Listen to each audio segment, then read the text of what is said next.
नमस्कार दोस्तों, आज के अंक में आपका स्वागत है। आज फिर से हम अजब गजब झारखंड की बात करेंगे। सबसे पहले हम कल मैडम अंततः जो है राजनीति के मैदान में उतर ही गई। मैडम का तात्पर्य यहाँ पर कल्पना सोरेन से है। जैसा कि आप जानते हैं कि झारखंड के जो पूर्व मुख्यमंत्री हैं हेमंत सोरेन, जो झारखंड मुक्ति मोर्चा के प्रमुख भी हैं, उनकी पत्नी कल्पना सोरेन। कल्पना सोरेन काफी पढ़ी लिखी महिला हैं, उड़ीसा की रहने वाली हैं और वो खास करके बच्चों के जो छोटे बच्चे होते हैं उनके शिक्षा के प्रसार में उनकी काफी महती भूमिका है। वो काफी इसमें योगदान करती भी पिछले वर्षों में देखी गई हैं और उनकी पढ़ाई लिखाई भी रांची में ही हुई है। तो वो हैं तो मूलतः उड़ीसा की, लेकिन उनका जो पूरा बचपन है, जो बड़ी हुई है, वो सब के सब रांची में हुई है। तो वो झारखंड के संस्कृति, यहाँ के सारी चीजों से अच्छी तरह से वाकिफ है। पति अर्थात हेमंत सोरेन के जेल जाने के बाद वो काफी कुछ दिन तक उदास दिखाई दी। उनके पोस्ट काफी इमोशनल हुआ करते थे और पहले तो ये कयास लगाया गया था कि संभवतः चंपई सोरेन की जगह पे उनको ही मुख्यमंत्री बनाया जाएगा, लेकिन वैसा हो नहीं पाया। उसके अनेक कारण थे जिस पर हम पिछले अंकों में चर्चा कर चुके हैं। अब वो लगातार जो है जाकर के हेमंत सोरेन से हर दूसरे दिन जाकर जेलें मिलती हैं, उनकी सुविधा, उनको क्या चाहिए क्या नहीं चाहिए वो सब उनको पहुंचाती हैं। और जो एक भारतीय नारी से जो उम्मीद की जाती है कि वो अपने पति के विपत्ति के समय में कैसे उनका साथ दे, उसका बहुत ही अच्छा उदाहरण जो कल्पना सोरेन है। और कल्पना सोरेन जो है कल पहली बार गिरिडीह में मंच पर दिखाई दी। उन्होंने एक छोटा सा भाषण दिया जो बहुत ही इमोशनल भाषण था। अवसर था झारखंड मुक्ति मोर्चा की स्थापना से संबंधित एक कार्यक्रम जो गिरिडीह में संपन्न हुआ। आइए पहले सुनते हैं कि उन्होंने क्या कहा और लोग जो वहां पे जो जनता जो एकत्र हुई थी उनको सुनने के लिए उनका रिएक्शन कैसा था। पहले आप ये देखिए, फिर हम आगे बात करते हैं। आप सभी को जननायक हेमंत सोरेन जी और कल्पना का जोहार।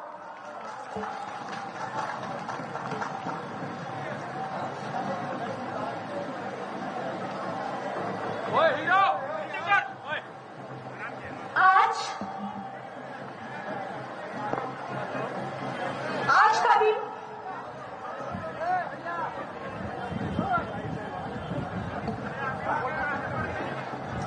आपके समक्ष में खड़ी हूँ बहुत ही भारी मन से।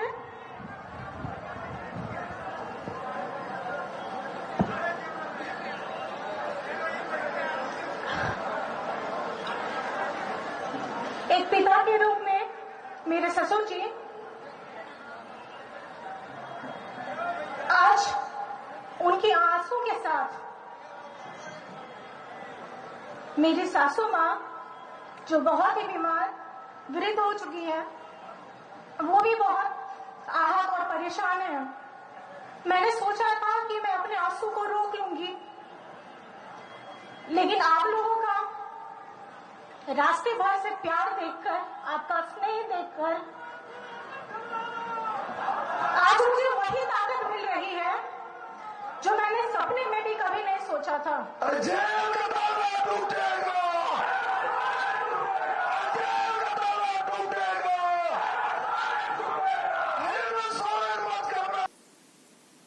तो दोस्तों, जैसा आपने देखा कि वो काफी, उनके आंख में आंसू आ गए थे और वो काफी इमोशनल होकर के लोगों को संबोधित कर रहे थे। और साथ ही जो वहां पे जो एकत्र जनता थी वो भी काफी अच्छे ढंग से रिएक्ट कर रही थी। जेल का ताला टूटेगा, हेमंत सोरेन छूटेंगे, इस तरह के नारे लगा रहे थे, जो कि स्वाभाविक भी है क्योंकि हेमंत सोरेन सिर्फ मुख्यमंत्री ही नहीं थे, वो झारखंड मुक्ति मोर्चा के जो संस्थापक हैं दिसोम गुरु शिबू सोरेन, उनके पुत्र भी हैं और अभी जो झारखंड मुक्ति मोर्चा है उसका कमान भी वही थामे हुए हैं। अब जब ये मैदान में मैडम आ गई हैं तो चर्चा ये राजनीतिक गलियारों में चर्चा काफी तेजी से फैल रही है कि संभवतः वो लोकसभा के चुनाव में भाग लेंगे और वो दुमका से चुनाव लड़ेंगे, ऐसा कहा जा रहा है। अभी दुमका का जो लोकसभा सीट है वो भाजपा के पास में है और सुनील सोरेन जो है वहां से सांसद हैं। लेकिन अगर कल्पना सोरेन वहां पे खड़ी हो जाती उनके खिलाफ तो सुनील सोरेन के लिए बड़ी मुश्किल होने वाली है, क्योंकि हेमंत सोरेन अभी ताजा ताजा जेल गए हैं और लोगों के बीच में उनके प्रति जो सिंपैथी होता है वो अभी काफी बनी हुई है। तो स्वाभाविक है कि वोटरों पर भी इसका प्रभाव, सीधा प्रभाव पड़ेगा। अब देखिए जब लोकसभा का चुनाव आएगा तब देखा जाएगा। वैसे जो झारखंड मुक्ति मोर्चा है और उनका जो शीर्ष परिवार है अर्थात सोरेन परिवार है, उसके लिए कुछ भी अच्छा नहीं हो रहा है। कुछ भी अच्छी खबर उनके लिए आ नहीं रही है। दो खबर की चर्चा मैं यहाँ पे जरूर करूंगा, आप भी जरा ध्यान से सुनिए। पहली खबर तो आप लोगों ने, बहुत सारे लोगों ने मीडिया और समाचार पत्रों के माध्यम से आपको पता चल ही गया होगा कि कल जो है सुप्रीम कोर्ट के 7 जजों की बेंच ने 1998 का जो फैसला था उसको पलट दिया है। इस फैसले के अनुसार अब कोई भी माननीय, चाहे वो विधायक हो या सांसद हो, वो पैसा लेकर के संसद या विधानसभा में वोट नहीं कर सकते हैं और न ही पैसा लेकर के प्रश्न पूछ सकते हैं, न ही पैसा लेकर के वो वहां पे कुछ भी ऐसा कर सकते हैं जो पैसा देने वाले के हित में है। इससे पहले 1998 में जो सुप्रीम कोर्ट का 5 जजों की बेंच था, जिसमें से 2-3 से फैसला आया था कि नहीं, उनको जो है संविधान के आर्टिकल 105 और 194 के तहत जो है उनको संरक्षण प्राप्त है, हम उसमें उनको दंडित नहीं कर सकते हैं। लेकिन उस समय भी 2 जज इस फैसले के खिलाफ थे और अंततः जो है कल जो है सुप्रीम कोर्ट के 7 जजों के बेंच ने उस फैसले को पलट दिया और अब कोई भी माननीय ऐसा करने की हिमाकत नहीं कर सकते। अब इसका जेएमएम से क्या संबंध है? दरअसल ये जो मुकदमा दायर किया गया था सीबीआई के द्वारा, ये दायर किया गया था, ये घटना हुई थी 1993 में, उसमें 93 या 95 में, उसमें नरसिम्हा राव की गवर्नमेंट थी, वो अल्पमत में थी और उसने सरकार बचाने के लिए झारखंड के 4 सांसदों को और साथ ही कुछ अन्य लोगों को भी दिया था। उन लोगों ने तो अपना गुनाह कबूल नहीं किया, लेकिन इन चारों ने ये कहा कि हाँ, मुझे 30-30 लाख रुपया मिला था। चूंकि ये संसद का मामला था, इसलिए ये इससे अब तक बचते रहे। तो अब कल के फैसला आने के बाद में शिबू सोरेन, साइमन मरांडी, शैलेंद्र महतो और सूरज मंडल, इन चारों पर फिर से मुकदमा चलेगा और इनको दंडित किया जाएगा। तो ये तो रही एक बुरी खबर जेएमएम के लिए। दूसरी बुरी खबर जो आज आई है, दरअसल हुआ ये है कि जो लोकपाल है उसने कहा है कि जो शिबू सोरेन के पास में आय से अधिक संपत्ति है, अर्थात उनके पास जो अकूत संपत्ति है उसकी जांच जो है वो की जाए और इनसे वो संपत्ति वापस लिया जाए और इनको दंडित भी किया जाए। तो ये दोनों ही खबर जो है कम से कम झारखंड मुक्ति मोर्चा के हित में तो नहीं है। हालांकि अभी दूसरी वाली खबर पर जेएमएम की तरफ से कोई प्रतिक्रिया नहीं आई है। अब देखिए शाम तक कुछ प्रतिक्रिया भी आ जाएगी।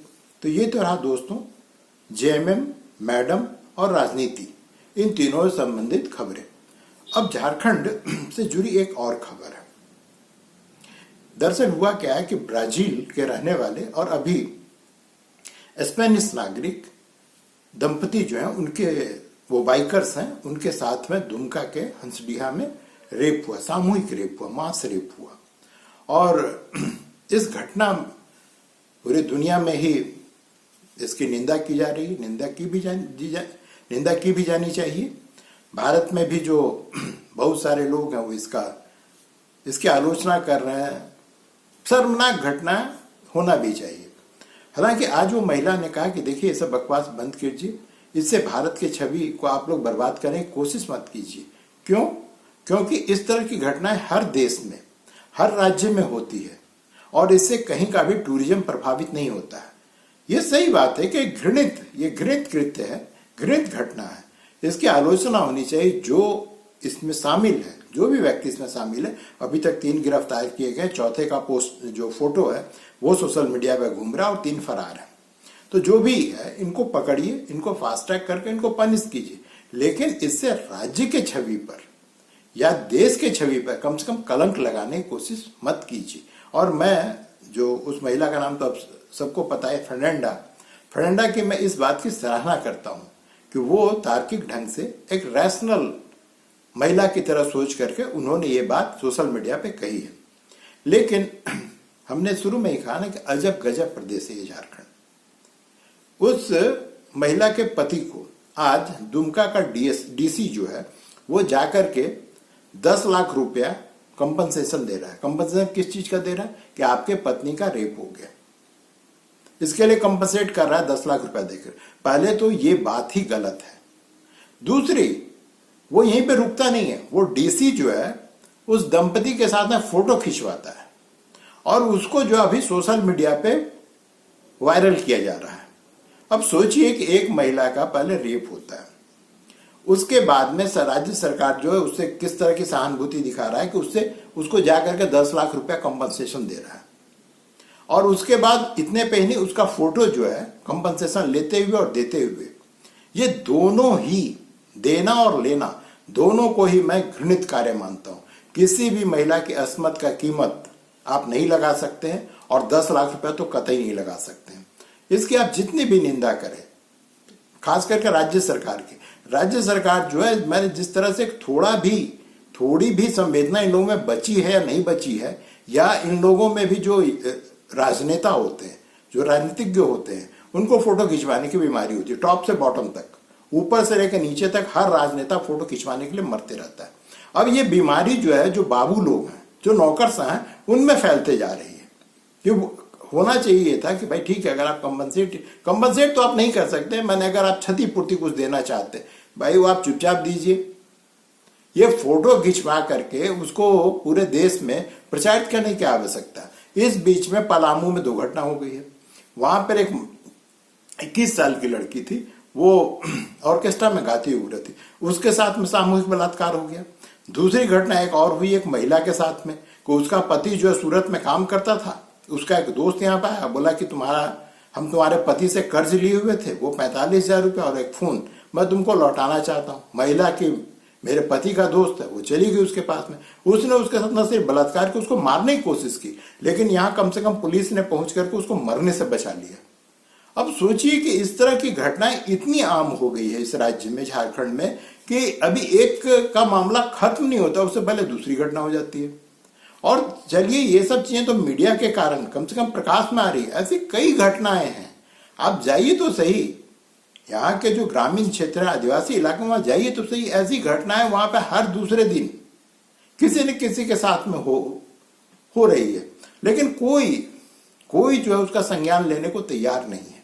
और सारे अधिकारी ऊपर से नीचे, चाहे पुलिस अधिकारी हो, प्रशासनिक अधिकारी हो, सब इसमें खुश हैं कि सब चंगासी, झारखंड में सब ठीक है, लेकिन कुछ भी ठीक नहीं है।